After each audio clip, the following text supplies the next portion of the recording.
అందరికీ నమస్తే. Welcome back to our channel హరిత సుకేష్. నేను మీ హరిత. ఎలా ఉన్నారు అందరూ? సో, ఆషాఢ మాసం వచ్చేసింది. అమ్మవార్లకి బోనాలు అండ్ ఆ సందడే వేరే ఉంటుంది కదా! సో, మా అమ్మ వాళ్ళ ఇంటి దగ్గరలో ఉన్న చిత్తారామ టెంపుల్‌కైతే నేను వచ్చేసాను. సో, చాలా డేస్ తర్వాత వచ్చాననమాట. కంపల్సరీ అమ్మ వాళ్ళ ఇంటికి వచ్చినప్పుడు దర్శనం చేసుకోవడానికి ట్రై చేస్తాను. బట్ మా బాబు పుట్టిన తర్వాత అసలు నాకు కుదరట్లేదు. ఏదో ఒక రీజన్ వల్ల పోస్ట్‌పోన్ అయితుంది. సో, ఈ రోజైతే నేను వచ్చేసాను. నేను వచ్చిన రోజైతే లెమన్‌తో టోటల్ టెంపుల్ అంతా డెకరేట్ చేశారు. చూడండి ఎంత బాగుందో! చాలా బాగా అనిపించింది. అండ్ దర్శనం చేసుకున్న భక్తులకి లెమన్ కూడా ఇచ్చారనమాట. సో, ఇంటి ముందు కట్టుకోవడానికి కానివ్వండి, లేకపోతే మన గల్లలో ఆఫీస్ వర్క్ ఎక్కడైతే మనకి కావాలో ఆ ప్లేస్‌లో ఆ లెమన్ అనేది వేసుకోవచ్చు. చూడండి అమ్మవారు ఎంత చక్కగా ఉన్నారో. అండ్ నెక్స్ట్ నేను రేణుకెళ్ళమ్మ టెంపుల్కి అయితే వెళ్తున్నాను.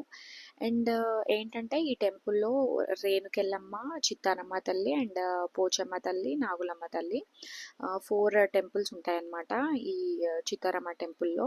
ఇది గాజుల రామారం జీడిమెట్ల దగ్గర ఉన్న టెంపుల్ ఇది. సో ఎస్, ఇదేమో మన పోచమ్మ తల్లి అన్నమాట ఈ అమ్మవారు. అండ్ ఇక్కడైతే నాకు చాలా మంచి మెమొరీ ఉంది. బిఫోర్ మ్యారేజ్ నేను కంపల్సరీ ట్యూస్డే రోజు ఆఫీస్కి వెళ్ళే ముందు ఇక్కడికి వచ్చి పాలతో అభిషేకం చేసి దీపం పెట్టి వెళ్ళేదాన్ని అనమాట. ఇలా నేను ఒక 21 డేస్ చేసి ఉంటాను. 21 ట్యూస్డేస్. అంటే ఎవరు చెప్పలేదు ఇలా చేయాలి అని. కాకపోతే నాకు అలా అలవాటు అయిపోయిందనమాట. సో, అమ్మ చేసేది. నెక్స్ట్ నేను అలా నాకు కుదిరినప్పుడు అమ్మవారి దగ్గరికి వెళ్ళి చేసేదాన్ని అనమాట. చాలా మంచిగా ఉండే. కాకపోతే అప్పుడు ఏంటంటే లోపలికి అలౌ చేసేవాళ్ళు. ఇప్పుడు అలౌ చేయట్లేరు. ఎవరైతే స్పెషల్ పూజలు ఇలా సుబ్రహ్మణ్య స్వామికి, నాగులమ్మకి ఏదైనా స్పెషల్గా పూజ చేసుకుంటాను అంటేనే అలౌ చేస్తున్నారు. లేదు అని అంటే బయట నుండే మనకి ఔటింగ్ ఉందన్నమాట. అంటే లోపలికి రానివ్వట్లేరు. సో, చాలా మంచి మెమొరీ అనమాట ఈ టెంపుల్కి. ఎందుకంటే ఏంటో ఈ టెంపుల్కి వెళ్తే తెలియని ఒక హ్యాపీనెస్ నాకు. నాగుల పంచమి అప్పుడైతే చాలా పెద్ద లైనే ఉంటుందన్నమాట. మార్నింగ్ వెళ్తే ఆల్మోస్ట్ ఈవినింగ్ అవుతుంది ఇక్కడ నుండి బయటకు రావడానికి. అంత జనాలు ఉంటారు.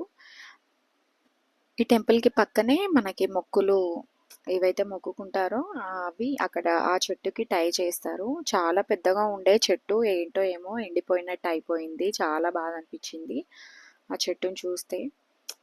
అండ్ ఇది వచ్చేసి చిత్తారమ్మ టెంపుల్ది హాల్ అన్నమాట. దీంట్లో అమ్మవారి నవరాత్రులు కానివ్వండి, స్పెషల్ పూజలప్పుడు దీంట్లో చేస్తారు. అండ్ ఈ హాల్ వచ్చేసి మనకి మ్యారేజెస్కి కానివ్వండి, లేకపోతే బర్త్డేస్కి కానివ్వండి, గెట్ టుగెదర్స్కి కానివ్వండి అలా ఇస్తారనమాట. ఈ హాల్ దానికోసం కూడా యూజ్ చేసుకుంటారు. ఫంక్షన్స్ అనగానే మనకి పార్కింగే గుర్తొస్తుంది కదా! సో, చాలా పార్కింగ్ అయితే ఉంటుందన్నమాట. సో, ప్రాబ్లమ్ ఏం లేదు. అండ్ ఇంకా డీటెయిల్స్ కోసం అక్కడ ఎంట్రన్స్‌లోనే ఆఫీస్ ఉంటుంది. Temple office. సో, అక్కడికి వెళ్తే క్లియర్‌గా మనకి ఎలాంటి ఇన్ఫర్మేషన్ అయినా ఇచ్చేస్తారనమాట. సో, ఇదంతా చాలా పెద్ద హాల్ అనమాట. అంటే జాతర టైంలో కానివ్వండి, లేకపోతే దసరా టైంలో మేము ఇక్కడే బతుకమ్మ కూడా ఆడుకోవచ్చు. అండ్ ఫంక్షన్స్ టైంలో బెనిఫిట్ ఏంటంటే ఎంట్రన్స్ మొత్తం మనం ఇక్కడ ప్రోగ్రామ్ చేసేసుకోవచ్చు. అంటే వాళ్ళని అడగాలి మనం. సో, అట్లా కూడా మనం ప్లాన్ చేసుకోవచ్చు ఈ మొత్తం హాల్లో. పార్కింగ్ అయితే ఇప్పుడు పెట్టారులే కానీ ఆ టైంలోనైతే పార్కింగ్ లోపల అలౌ చేయరు. ఓన్లీ అవుట్ సైడే అనమాట. సో, బతుకమ్మ టైంలో కూడా చాలా జనాలు వస్తారు. చాలా ఆడుకునేది ఇక్కడ. ప్రతి జనవరిలో అమ్మవారి జాతర అయితే జరుగుతుంది. చాలా బాగా జరుగుతుంది జాతర. సో, చాలామంది భక్తులైతే వస్తారనమాట అమ్మవారిని దర్శనం చేసుకోవడానికి. ఎక్కడెక్కడి నుండో వస్తారు. నాట్ ఓన్లీ మన తెలంగాణ, ఆంధ్ర నుండి కూడా వస్తారనమాట. ఎందుకంటే ఆల్మోస్ట్ మన రామారంలో ఆంధ్ర, తెలంగాణ ఇద్దరు 2 రాష్ట్రాల వాళ్ళు ఉంటారు కాబట్టి అక్కడి నుండి కూడా వచ్చి ఇక్కడ బోనాలు చేసుకునే వాళ్ళు కూడా ఉన్నారు చాలామంది. జాతర టైంలో చాలా షాపింగ్ అయితే ఉంటుందన్నమాట.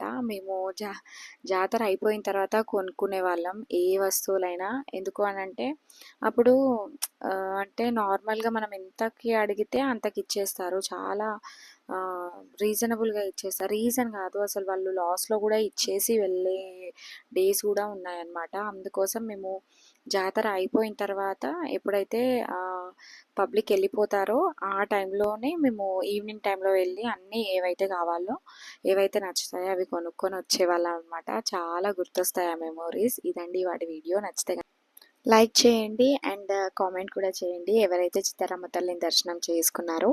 And thank you so much for watching. Bye bye.